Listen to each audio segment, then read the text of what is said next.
Sebelum Anda duduk, boleh nggak tengok kiri kanan bilang Tuhan Yesus mengasihimu, ya?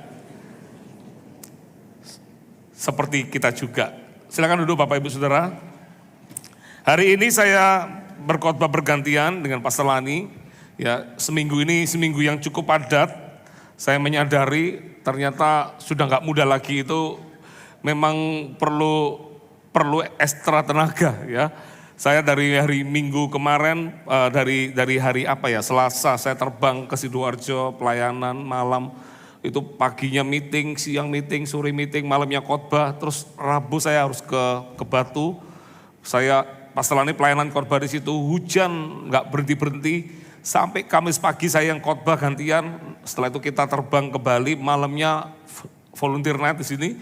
Terus sambung Jumat kemarin ikut perayaan ulang tahun anak jemaat, ya. Kena angin laut juga, ya. Jadi ternyata saya menyadari saya nggak muda lagi, ya. Tapi oleh karena kekuatan Tuhan lah kita ada hari ini, ya. Dan hari ini saya berbagi firman dengan Pastor Lani, dimulai dari tadi pagi. Pastor Lani menyampaikan memperlebar kapasitas melalui keintiman dengan Tuhan. Anda dengarkan khotbah itu bagus sekali, ya. Dan terus Pastor Lani khotbah lagi tentang memperlebar kapasitas melalui pencobaan yang dihadapi.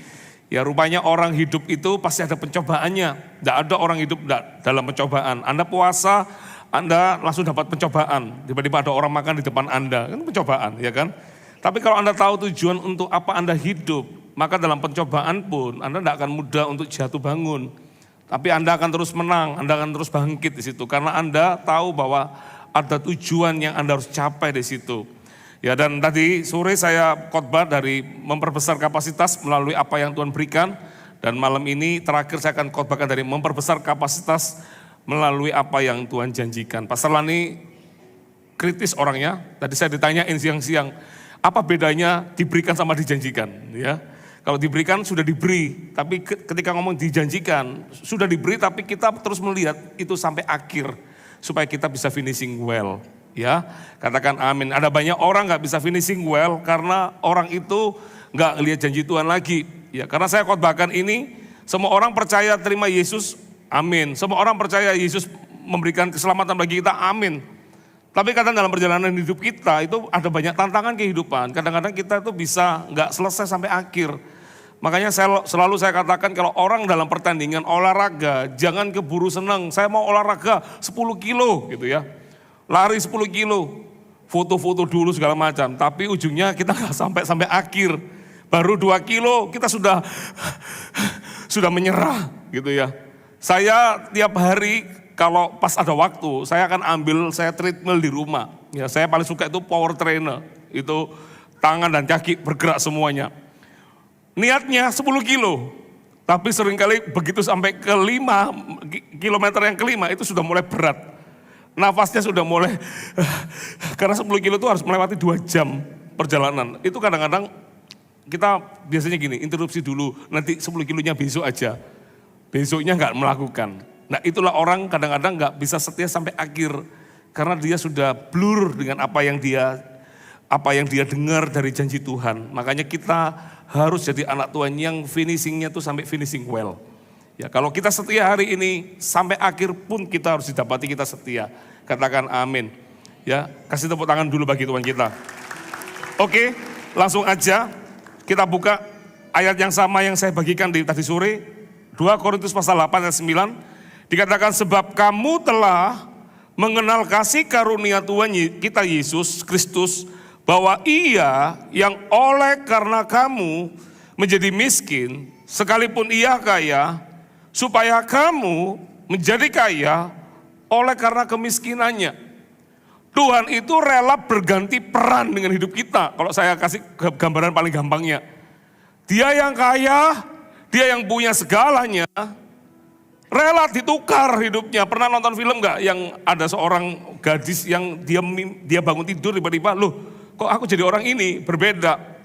Tuhan itu rela tinggalkan semua yang ada di surga hanya karena satu, karena mengasihi kita. Tadi saya khotbah di sore tadi, oleh karena kamu, tadi saya bahas itu, oleh karena kamu, kita ini loh, siapa kita? Coba bilang, siapa kita? Lupa diri ya. Siapa kita? Sampai-sampai kita itu diangkat olehnya. Saya tidak pernah bermimpi jadi gembala, jadi pendeta. Ya, waktu pertama kali menjadi seorang hamba Tuhan itu usia 25, masih sinyo-sinyo. Ya.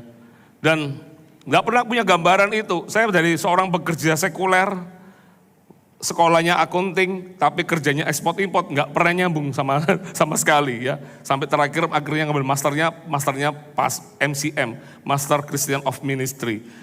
Terakhir setelah sudah beranjak lebih ini. Saya nggak pernah punya bayangan itu. Dulu orang kenal saya dipanggil Sam. Ketika usia 25, dulu saya panggil orang itu Susu dan AI. Ya, kadang-kadang kalau saya panggil Susu itu pulang, dia bilang, Om, mari Om. Saya sampai mikir, ini antara Susu dan Om ini yang tua lebih mana ini ya? Mungkin enggak paham ya, Susu itu panggilan, kalau orang Chinese itu panggilan Om juga. Ya kan, tapi dalam bahasa Chinese-nya Susu dan AI, tante dan Om, AI itu kan tante. Kalau saya bilang Susu, saya menghargai dia karena dia memang umurnya tua, 70. Tapi ketika dia pulang, dia panggil saya, mari Om, saya pulang. Kan saya bingung, siapa yang lebih tua? Nah, baru mudeng ya. Suatu hari, ketika saya pulang ke Surabaya, tiba-tiba saya ketemu satu orang yang saya tahu dia cukup senior di gereja kita, di GMS di Surabaya. Tiba-tiba dia panggil saya gini, Pak Samuel. Loh, dalam hati saya ini orang mimpi apa? Panggil saya Pak, biasanya panggil Samuel. Tiba-tiba saya diangkat, kalau sekarang dipanggil Pak, Om itu sudah biasa. Ya saya sudah sadar diri, menerima diri saya sudah tua ya. Tapi hari itu tiba-tiba dipanggil Pak Samuel. Saya bilang sama Taci ini, Ci, enggak salah manggil ini. Dia bilang enggak, kamu gembala. Kamu itu orang melihat kamu itu gembala dan kamu diurapi Tuhan. Anda tahu saudara, bukan karena kita, tapi oleh karena kebaikan Tuhan itulah yang mengangkat kita. Bayangin kita orang berdosa yang seharusnya binasa oleh karena pelanggaran kita. Tapi Yesus memberikan hidupnya untuk diubah.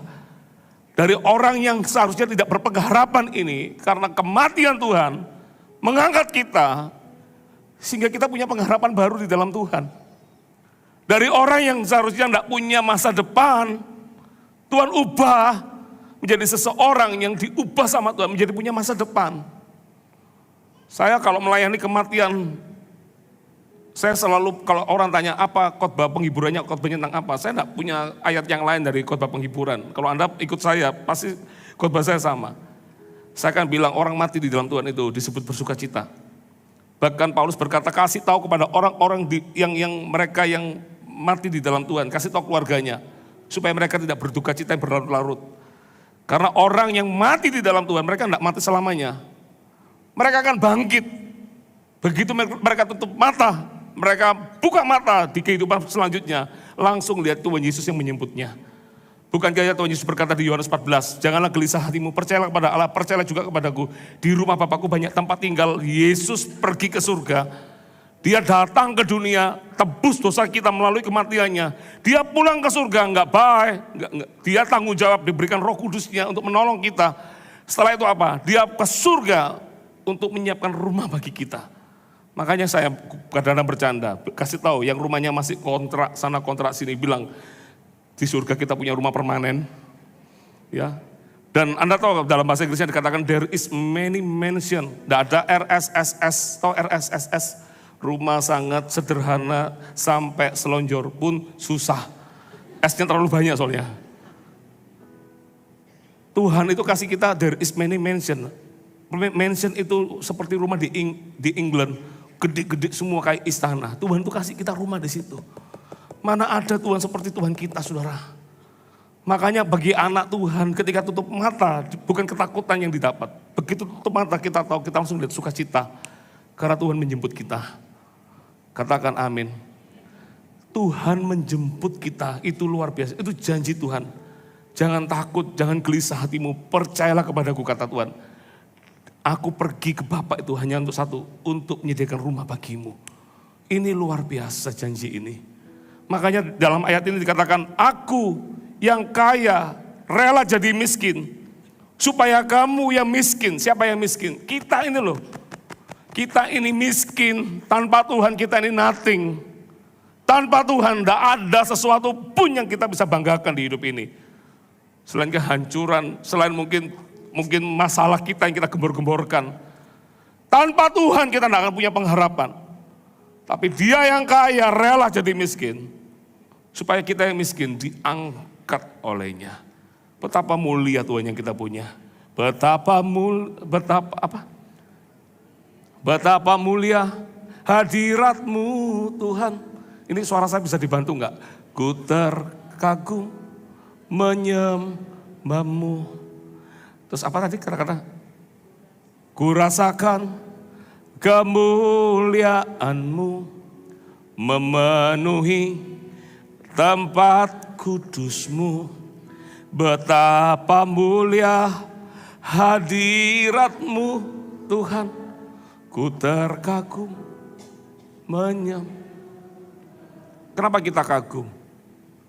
Mungkin Anda berkata orang kayak begini Tuhan selamatkan. Orang kayak begini Tuhan mau menangkan. Betapa terhormatnya kita ini saudara. Kalau ada seorang pejabat penting tiba-tiba main ke rumahmu dan berkata, anakku, terus Anda berkata, Anda pejabat, Anda mau ke rumah saya? Iya, ngapain? Ya saya ingin mengangkat hidupmu. Betapa terhormatnya kita, itu baru pejabat. Ini Tuhan loh, ini Tuhan yang ngomong sama kita. Dia yang kaya, rela tinggalkan semuanya untuk mengangkat kita. Makanya di dalam Roma pasal 8 ayat 37 saya bacakan buat Anda. Ayat 39 dikatakan, tetapi dalam semuanya itu, kita lebih daripada orang-orang yang menang. Katakan lebih dari orang yang menang. Mau tahu orang yang menang itu kayak apa? Bertanding, sebelum bertanding kita sudah dapat jaminan, kamu pasti menang ya. Nanti musuhmu sudah kalah gitu. Enak dong menangnya. Kenapa kita disebut lebih dari yang menang? Karena yang bertanding itu Tuhan. Kita itu tinggal terima kemenangannya. Makanya dikatakan begini. Dikatakan, sebab aku yakin bahwa baik maut maupun hidup, baik malaikat-malaikat maupun pemerintah-pemerintah, baik yang ada sekarang maupun yang akan datang, atau kuasa-kuasa, baik yang di atas maupun yang di bawah, ataupun sesuatu makhluk lain, tidak akan dapat memisahkan kita dari kasih Allah yang ada dalam Kristus Yesus, Tuhan kita. Dan kalau Anda baca di ayat 31, Paulus berkata begini, jika Allah di pihak kita, siapa lawan kita? Nggak ada sebetulnya lawan kita. Seringkali lawan kita itu adalah ketika kita nggak percaya sama Tuhan. Makanya melihat sesuatu itu menjadi lebih besar daripada Tuhan yang kita punya, saudara. Kita ini lebih dari orang yang menang. Why? Ya karena Tuhan ada di pihak kita. Kita dikatakan menjadi orang yang lebih dari orang yang menang itu. Katakan amin. Siapa yang di sini hobi mengata-ngatai dirinya sendiri? Kamu orang gagal. Kamu memang tidak berharga, kamu itu memang pecundang, kamu itu tidak kayak keluargamu, kamu tidak kayak saudaramu. Siapa yang suka begitu? Nggak usah angkat tangan. Dari wajah pasti kelihatan biasanya. Wajahnya pasti nggak ada senyumnya. Apa kabar? Amsyong. Gimana kemarin? Hancur Pak, hancur. Ya hancur sungguhan. Siapa yang suka menggemakan, dia akan memakan buahnya. Kalau Anda suka memperkatakan kata-kata yang selalu kata-kata negatif dalam hidupmu, bagaimana Tuhan bisa mengangkat hidupmu? Padahal janjinya ya dan amin. Dia yang kaya rela jadi miskin supaya kita yang miskin diangkat olehnya. Janji itu bukan untuk satu dua orang, untuk kita semua. Makanya kenapa ada orang berhasil, ada orang yang kurang berhasil. Ada orang yang bisa dipakai Tuhan naik lebih tinggi lagi. Ada orang yang dari dulu sekarang dan selamanya tidak berubah. Seperti Tuhan Yesus tidak berubah. Tapi yang ini kebangetan tidak berubahnya. Kenapa? Apa yang membedakan? Karena yang satu bisa tangkap janji Tuhan itu, dijadikan janji dalam kehidupannya. Dijadikan kekuatannya. Saya mau tanya, siapa sih orang yang tidak pernah capek dalam hidup ini? Siapa yang orang tidak pernah lelah dalam hidup ini? Siapa yang kena tantangan terus berkata, happy ya, happy ye. Masalah satu belum selesai, muncul masalah berikutnya. Terus kita masih nyanyi, happy ya, happy ye. Ini hebat loh pemain keyboardnya nih. Nyanyi apa aja bisa ngiringin. Terus tantangan masih belum selesai, tambah satu lagi. Katanya orang 1 tambah 1 sama dengan berapa 1 tambah 1? Hah? Bukan, pusing. Masalah 1 tambah masalah 1 lagi, tambah pusing. Tambah 1 lagi, lebih pusing.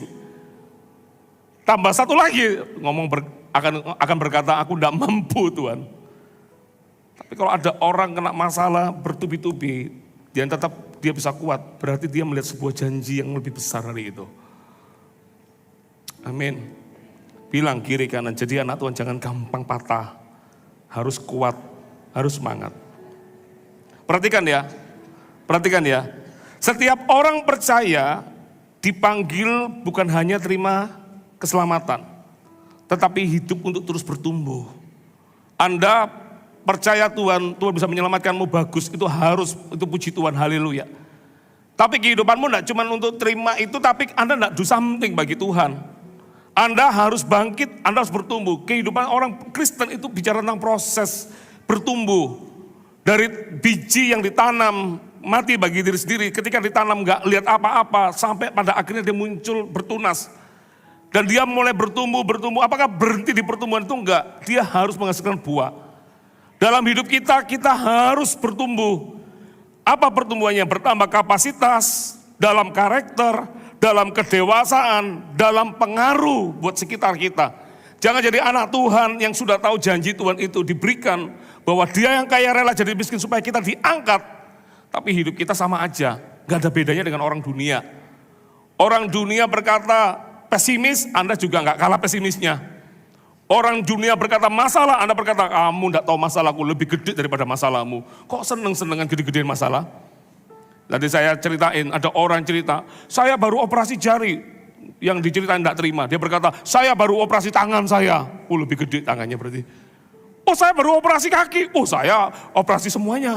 Loh kok seneng orang cerita masalah gede-gedean? Saya gak tertarik cerita itu. Saya bilang sama Anda, apakah pendeta punya masalah? Punya masalah. Tapi saya tidak mau gede-gedean masalah denganmu. Tidak ada gunanya saya ceritakan masalah saya. Yang penting saya punya Tuhan, janjinya ya dan amin, itu cukup buat saya. Saya tidak perlu gede-gedean masalah. Kalau saya boleh cerita gede-gedean, saya mau gedekan nama Tuhan saya. Karena dia nama yang di atas segala nama. Tidak ada keselamatan selain di dalam nama Yesus. Kalau Anda percaya, kasih tepuk tangan bagi Tuhan kita. Perhatikan, kapasitas itu nggak otomatis bertumbuh kalau kita nggak pernah kembangkan kapasitas. Kapasitas itu, perhatikan ya, kapasitas kita bertambah karena janji Tuhan dan karena kasih karunia Tuhan yang terus bekerja dalam hidup kita. Ketika kita mau lemah, ketika kita mau nggak berkata aku nggak mampu, kita ingat aku diangkat sama Tuhan. Aku ada ini karena Tuhan. Kalau aku boleh sampai di level ini itu karena Tuhan yang mengangkatku. Gak ada alasan satupun yang bisa kita katakan bahwa kita itu adalah orang yang tak berdaya. No, kalau kita tidak kenal Tuhan, boleh Anda ngomong gitu. Boleh Anda ketika Anda masalah, Anda punya berkata, aku ambil tali, terus duduk sendiri, ambil tali. Banyak orang kalau di luar Tuhan ngomongnya selalu ke arah negatif konotasinya. Kalau kita nggak punya Tuhan, mungkin makanya gak heran ada orang mati bukan karena masalah, takut akan masalah, dia membunuh dirinya, ditabrakkan kereta. Karena apa? Karena dia gak bisa lihat Tuhan dalam hidupnya. Tapi kalau saya punya Tuhan, mau dihadapkan di dalam segi apapun di hidup saya, dalam tantangan apapun, gak ada tantangan yang lebih berat. Ketika saya lemah, saya akan lihat kasih karunia Tuhan itu kuat dalam hidup saya. Kasih karunia Tuhan melimpah dalam hidup saya. Gak ada alasan untuk saya mengakhiri hidup saya. Karena saya tahu hidupku berharga bagi Tuhan. Amin. Hidup kita ini berharga. Ditolak pekerjaan, saya baru ketemu orang. Dia melamar loker. Ketika sudah yang ke-549 baru keterima, saudara bayangin. Itu bikin CV itu sudah copy paste sampai 549. Tapi puji Tuhan anak itu enggak menyerah. Dia tetap kirimkan. Sekarang dia bekerja di sebuah company yang enggak kaleng-kaleng. Gajinya cukup gede. Setelah 549 dengan tidak menyerah, Tuhan angkat hidup orang itu. Jadi orang jangan gampang pecah. Anda harus kembangkan kapasitas yang Anda punya. Kembangkan kapasitas itu. Tuhan, mungkin apa yang perlu dikembangkan, karakternya yang dulu gampang kalah, gampang menyerah. Mulai kembangkan, aku bangkit, aku semangat bersama Tuhan. Yang dulu gampang jatuh bangun dalam dosa, mungkin Anda berkata, no, hidupku berharga bagi Tuhan. Aku tidak mau jatuh bangun dalam dosa. Aku mau hidup untuk kemuliaan namanya. Katakan amin. Perhatikan ya, Paulus membuka sebuah rahasia besar di hidup kita. Perhatikan kata-kata ini, Yesus itu mengosongkan dirinya agar kita hidup tidak dalam keterbatasan, tapi hidup dalam kapasitas yang diperbesar oleh karena anugerahnya. Tuhan Yesus itu berkata begini loh, kalau aku datang kepadamu di Yohanes 10, aku akan memberikan kehidupan, tidak cuma hidup, tapi hidup dalam kelimpahan. Jangan lihat ini cuma karena berkat-berkat materi, tadi saya ukur, orang itu selalu ukur sesuatu dari berkat materi. Orang berpikir dengan kalau aku punya kekayaan materi sejumlah ini, pasti aku disebut orang kaya. No, kaya di dalam Tuhan itu beda dengan kaya menurut orang dunia. Orang dunia tadi saya kasih lambang, ketika ada kebutuhan 5.000 orang laki-laki belum makan, Tuhan tergerak untuk memberi mereka makan. Tapi yang hari itu kaya dalam kelimpahan, bukan murid Yesus yang punya 200 dinar. Tadi saya kasih tahu 200 dinar itu banyak loh. 1 dinar itu upah pekerja sehari. Kalau dia punya 200 dinar berarti dia punya upah 200 hari bekerja. Berapa bulan? Lebih dari 5 bulan, 6 bulan, 6 bulan setengah. Cepat ya hitungannya, 6 bulan setengah itu dia punya gaji 6 bulan setengah. Untuk memberi makan, paling enggak itu lebih banyak dibanding hari itu ada anak kecil yang bawa 5 roti 2 ikan. Tadi saya bilang anak kecil itu identik dengan kalau dia punya sesuatu, apalagi itu kesukaannya, enggak mungkin tuh mamanya kasih 5 roti 2 ikan itu yang enggak suka sama anak itu. Namanya mama itu pasti akan memberikan makanan yang anaknya suka makan. Betul ya? Oh kamu suka itu, dimasakkan lagi besoknya. Besok lusa dimasakkan lagi, besok lusa dimasakkan lagi, besoknya dimasakkan lagi. Saya pernah komplain sama Pastor Lani. Tiap hari dimasakkan waktu itu ya, masih full timer. Jadi kita bertiga full timer. Pastor Lani itu yang masak buat kita semua. Menunya selalu sama, selada air dan orang Jember bilang cakalang. Orang di sini bilang ikan tuna. Itu terus saya bilang, saya ngomong sama Pastor Lani, saya itu makan apapun bisa, tapi kalau tiap hari makan menunya itu terus, ya lama-lama saya juga sudah mual dengan makanan itu gitu ya. Namanya anak, dia punya bekal, pasti dikasih yang terbaik buat sama mamanya. Dan biasanya namanya anak-anak, kalau dia punya makanan, dia kesukaan, itu tidak akan mau share sama orang. Jangankan orang lain, orang tuanya aja kadang nggak di-share. Betul nggak? Punya anak kecil nggak Mas Ian? Anak saya sudah gede-gede jadi sudah nggak begitu. Bahkan anak saya yang cowok tahu, wah papanya. Biasanya kan kita tuh ngalah ya, apalagi kalau sudah gede-gede ya. Makan mana itu kita yang di voting, kita kalah. Biasanya makan itu ngikuti anak kita. Dan biasanya kalau makan sama anak-anak kita tuh jarang pesan beli, jarang beli duluan. Biasanya mereka beli duluan, kalau masih kecil-kecil ya. Nanti yang sisa-sisa itu orang tuanya yang makan. Ini antara cinta anak atau penghematan juga beda tipis sebetulnya ya. Di sini orangnya nggak ada penghematan ya. Nah, tapi kadang-kadang kalau kita makan, biasanya kalau anak sudah gede-gede itu tahu papanya. Dia akan share, dia akan tahan meskipun dia suka. Anak saya cowok itu, dia meskipun dia suka, dia tahu papanya juga suka ini. Dia akan share ke papanya lebih dulu. Itu sudah gede, sudah SMA. Tapi namanya anak kecil. Apalagi kalau itu kesukaan. Buru-buru minta. Ya, baru batin anaknya sudah tahu, nggak boleh. Padahal baru batin papanya, nggak boleh. Anda bayangin di hari itu, anak kecil itu yang serahkan 5 roti 2 ikan. Padahal ada yang lebih punya banyak, 200 dinar, murid Yesus, namanya Filipus. Tapi Filipus berkata, enggak cukup. Sedangkan anak kecil ini serahkan semuanya. Ternyata di hari itu yang penuh dengan kekayaan kemurahan hati, bukan murid Yesus, tapi anak kecil. Kaya itu enggak selalu bilang tentang materi. Tapi kaya itu adalah bicara tentang sesuatu yang di dalam hidup kita. Ketika kita butuh dihibur, ada orang curhat sama kita tentang masalahnya, kita bisa menguatkan dia. Itu kaya dalam iman. Dia nggak lihat hidupnya lebih dari segalanya. Yang dia lihat Tuhanlah segalanya.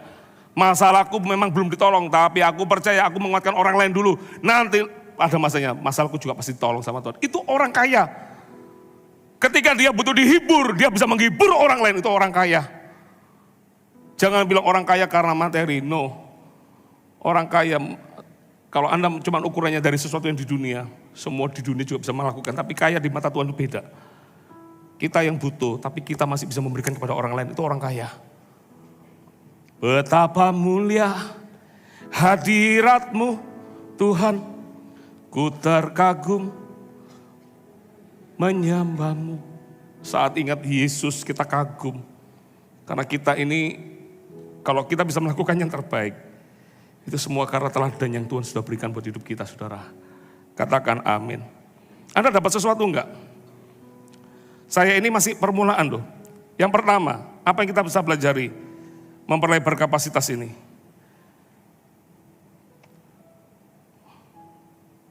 Apa yang kita bisa pelajari? Yang pertama, munculkan poin khotbah saya. Yang pertama, dalam memperlebar kapasitas, perhatikan ya, memperbesar kapasitas melalui apa yang Tuhan janjikan.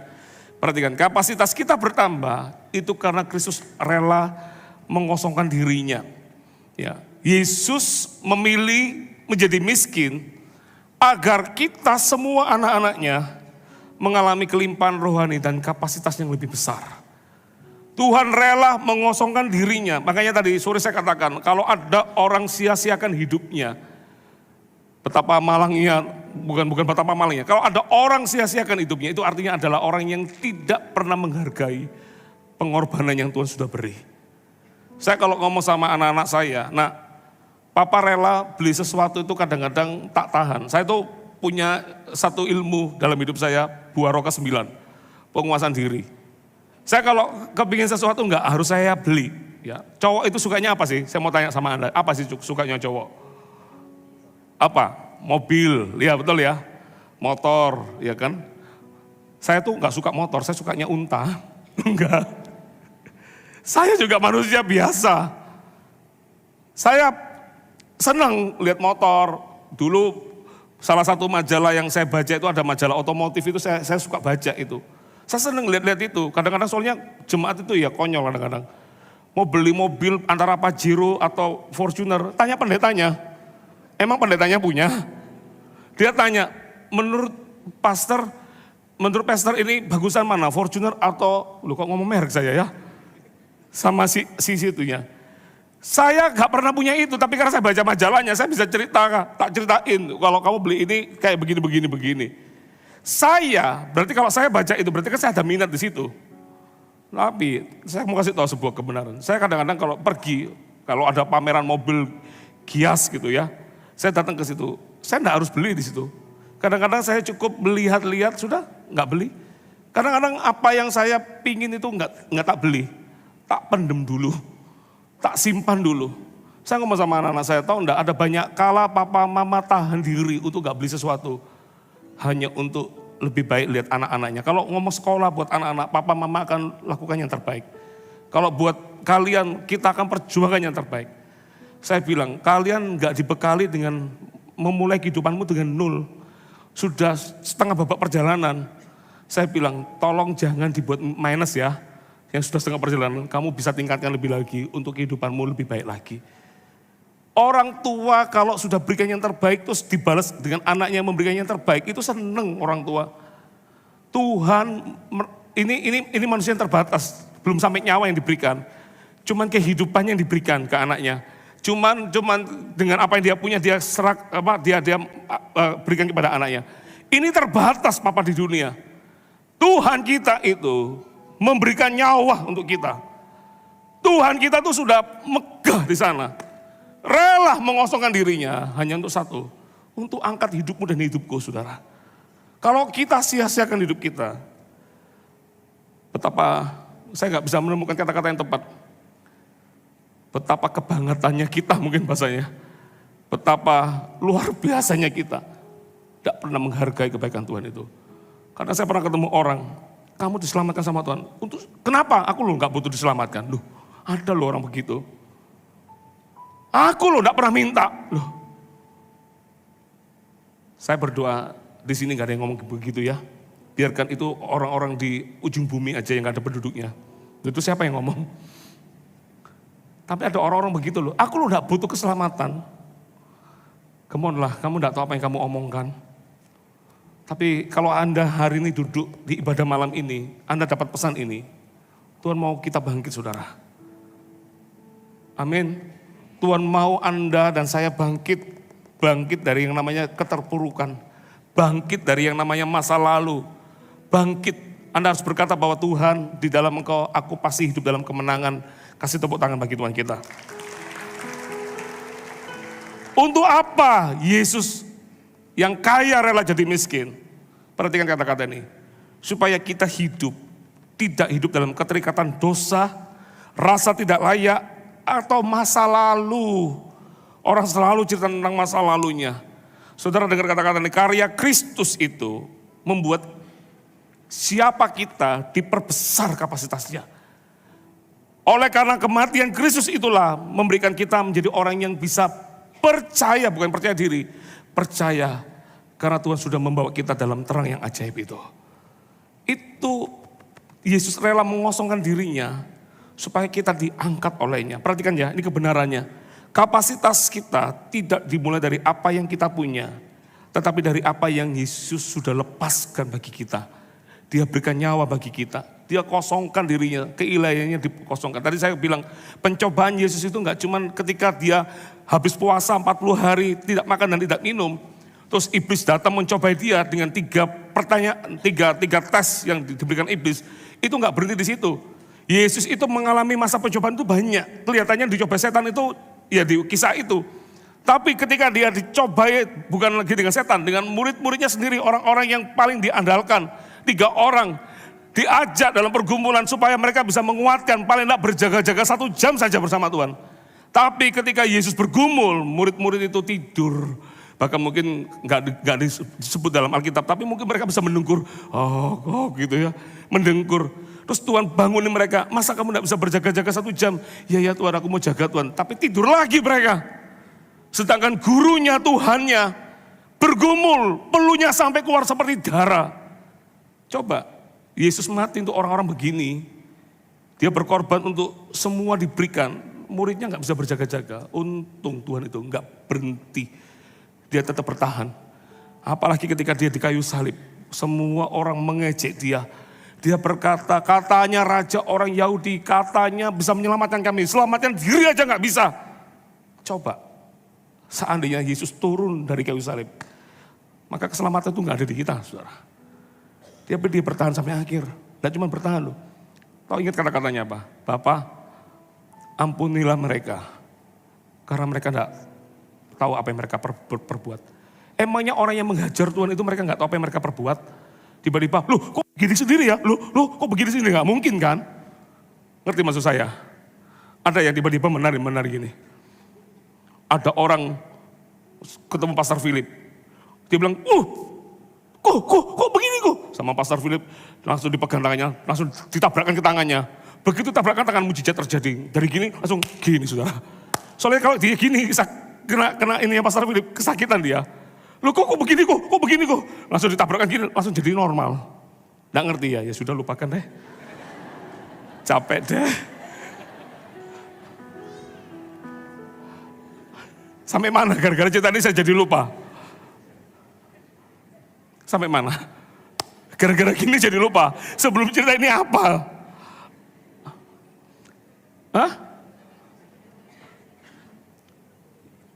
Itu orang kan memukul Yesus ya. Dimakotai dengan duri. Mengata-ngatai dengan kesadaran, bukan gak sadar loh. Dia sadar loh ngomong Yesus. Katanya Tuhan, katanya bisa menyelamatkan kami. Menyelamatkan diri aja gak bisa. Tuhan itu loh ngomong. Ampunilah mereka sebab mereka nggak tahu apa yang mereka perbuat. Dengan kata lain apa? Yesus sengaja tutup telinganya. Dia nggak tutup matanya, dia nggak lihat. Padahal dia tahu siapa aja yang memukul, siapa aja yang menyerahkan dia.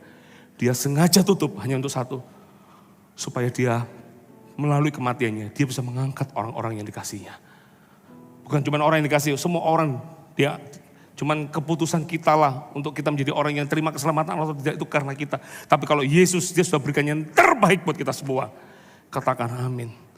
Tuhan mengosongkan dirinya supaya kita berkapasitas dalam hidup ini.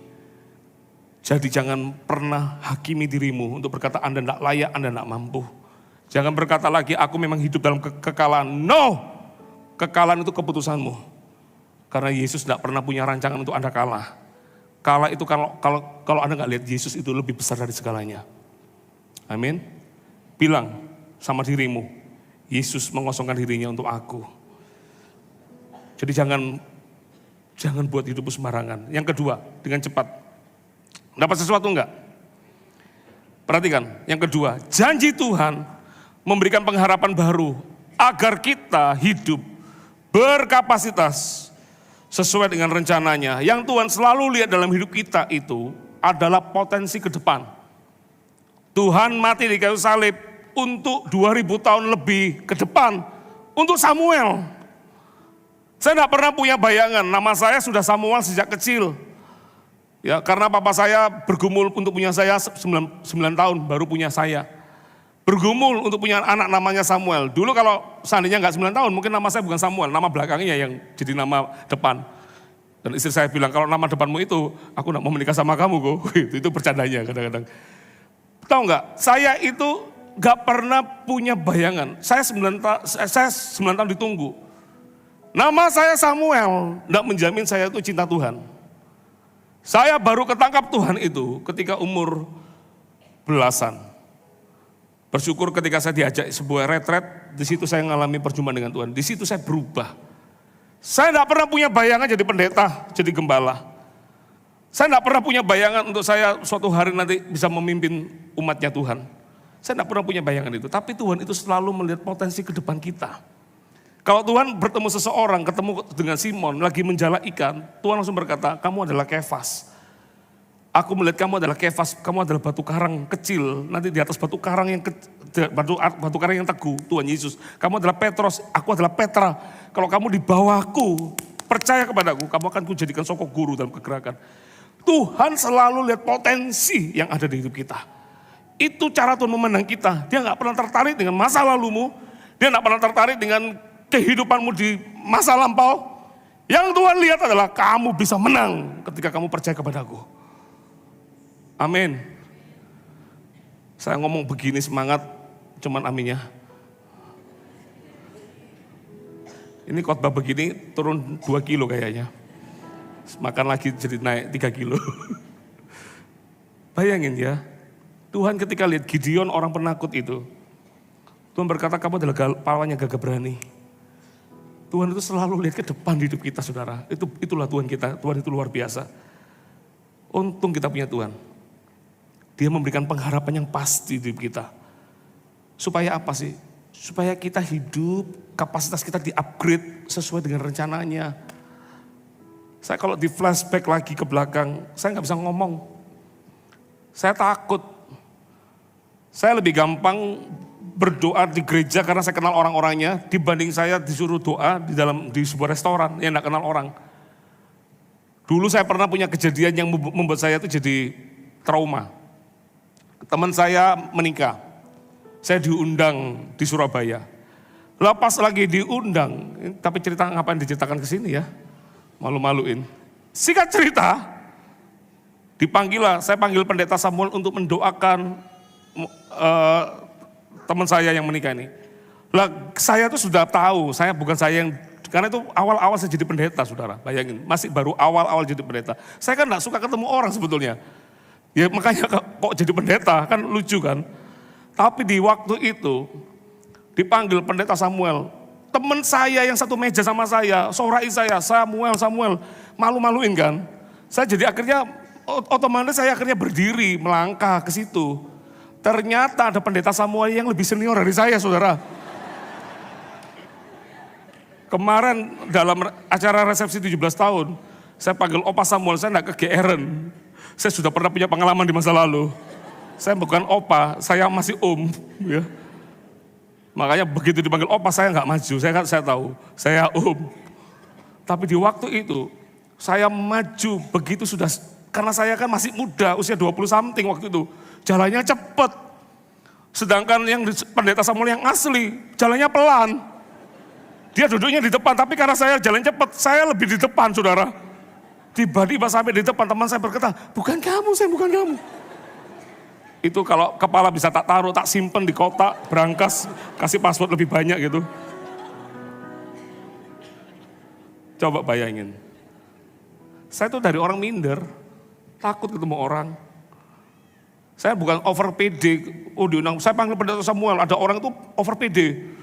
Dipanggil namanya si A, langsung. Over PD. Saya tuh enggak gitu. Tapi kok bisa dijadikan begini ya hari ini? Karena Tuhan itu melihat potensi di depan.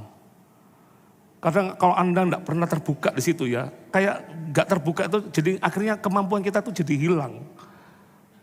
Padahal kalau mau percaya sama Tuhan, nanti Anda kan kaget-kaget lihat tuh kok bisa begini ya, kok bisa begini ya, kok bisa begini ya. Itu Tuhan, cara Tuhan, Tuhan selalu melihat ke depan. Makanya kapasitas ini dikembangkan. Anda percaya Tuhan itu loh, yang kaya rela jadi miskin, supaya kita diangkat olehnya. Supaya kita yang miskin ini boleh percaya kepadanya.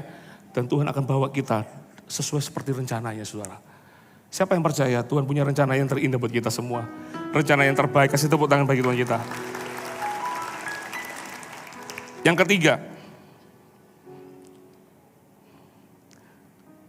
ketiga, ini perhatikan, kasih karunia Tuhan yang Tuhan berikan itu akan memampukan kita memperbesar kapasitas yang ada. Ya. Perhatikan 2 Korintus 8 ayat 3, 2 Korintus 8 ayat 3, saya bacakan buat Anda. 2 Korintus 8 ayat 3, ini cerita tentang jemaat Makedonia. Dikatakan, aku bersaksi bahwa mereka telah memberikan menurut kemampuan mereka, bahkan melampaui kemampuan mereka.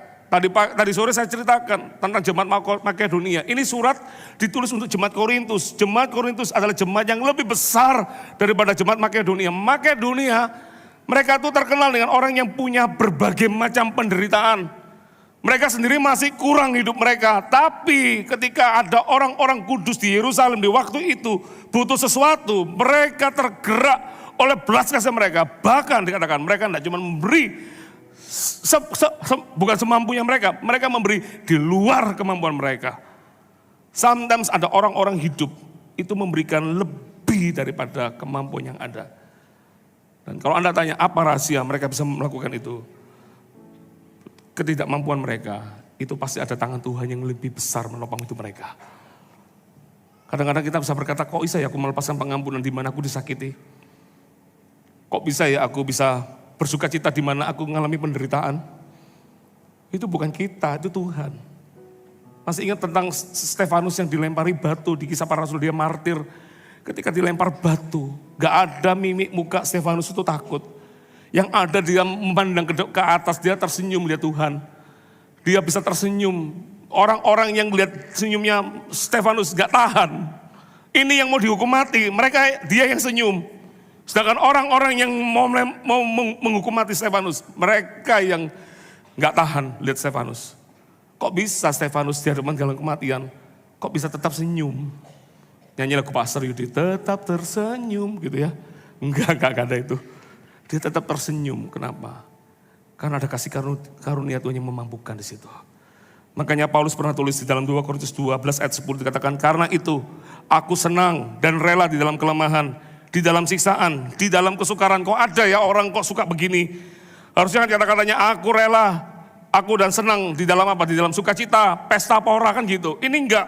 Saya ulangi lagi, karena itu aku senang dan rela di dalam kelemahan, di dalam siksaan, di dalam kesukaran, di dalam penganiayaan dan kesesakan oleh karena Kristus.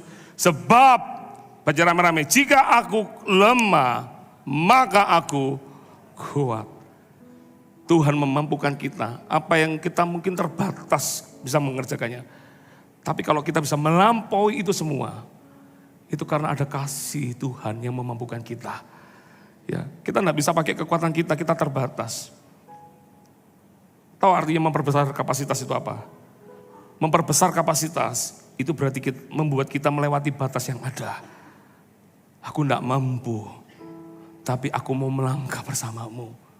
Aku mungkin hari ini enggak kuat Tuhan, tapi aku akan angkat tanganku. Aku enggak kuat, tapi aku akan terus berjalan bersamamu. Nanti tiba-tiba kita dibawa finishing well, kita akan berkata, ini bukan kekuatanku.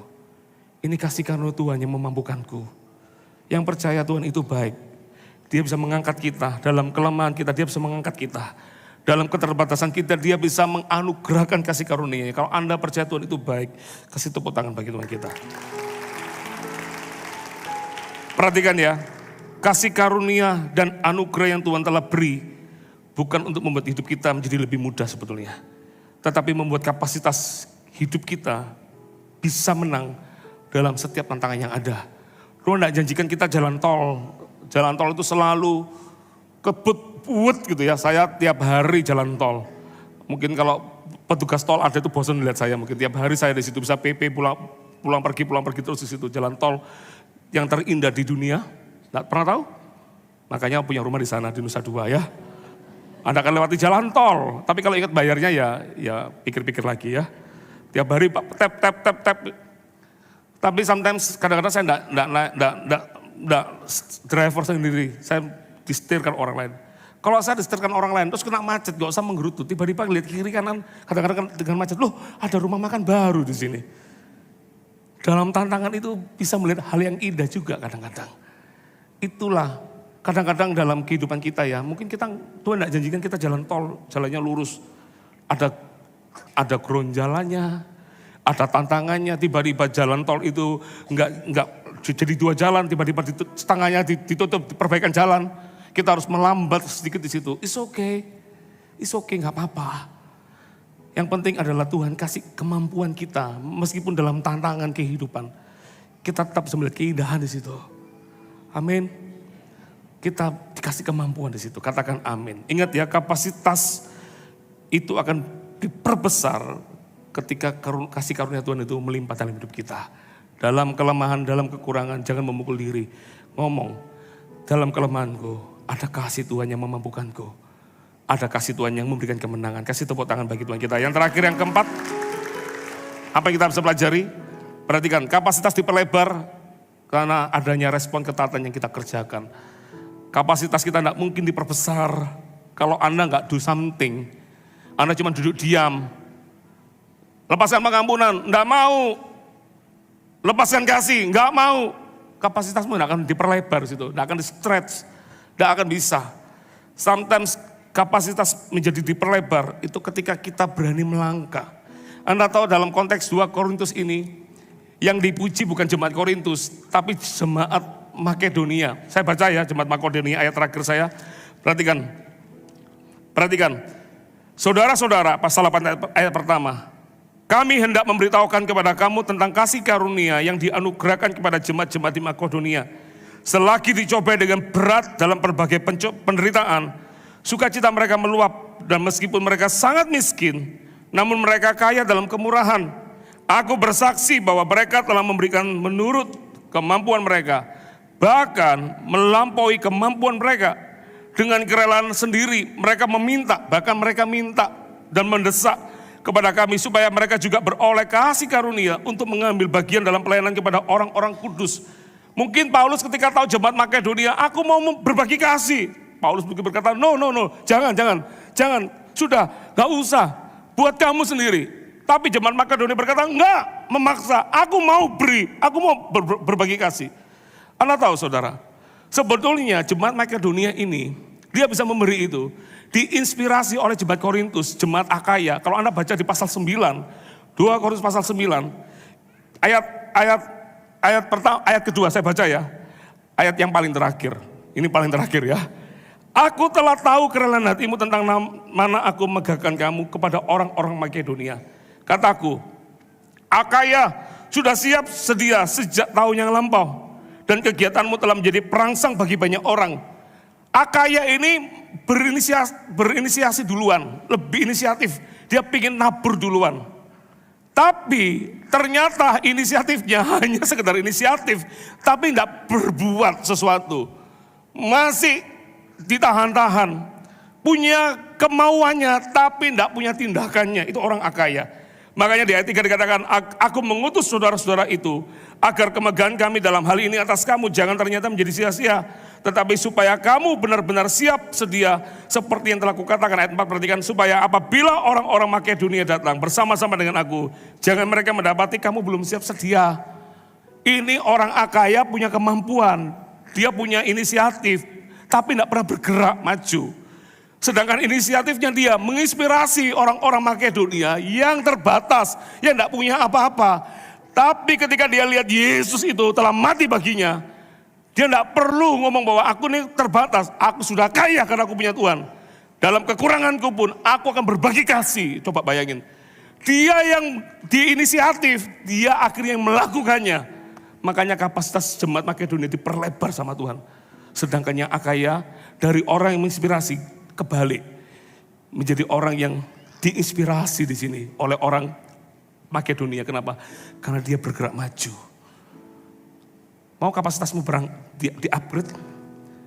Jangan berhenti di kemauan, tapi mulai punya langkah iman. Mulai berkata, aku mau langkah iman, aku mau stretch kapasitasku. Aku mau bangkit. Kalau dulu aku sedikit-sedikit butuh pertolongan orang lain, sekarang no. Aku yang bangkit bersama Tuhan.